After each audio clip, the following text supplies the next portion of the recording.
আল্লাহ তাআলা বলছেন, বান্দা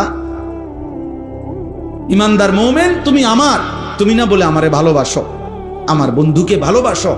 তো আমরা দুইজনে মিলে বললাম আমি আল্লাহ নাজিল করছি, আর আমার বন্ধুকে বলছি আপনি বলেন।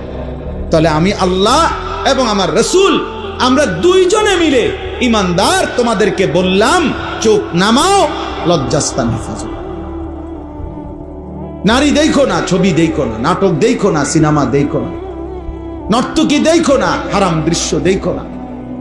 এই চোখ হেফাজত করো, চোখ হেফাজত, চোখ হেফাজত। সমস্ত গুনাহ, জিনা, ব্যভিচার, অশ্লীলতা, নারীর যত গুনাহ সবকিছুর উদ্বোধন, সূত্রপাত, শুরু, প্রারম্ভিক চোখ।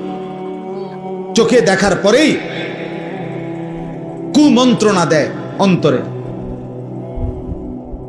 কুমন্ত্রণা আসলে কুচিন্তা আসে, কুচিন্তা আসলে কুপ্রবৃত্তি, শাহওয়াত জেগে ওঠে। শাহওয়াত, কুপ্রবৃত্তি যখন জেগে ওঠে তখন সে নাজায়েজ, হারাম, জিনা, ব্যভিচারের ইচ্ছা পোষণ করে।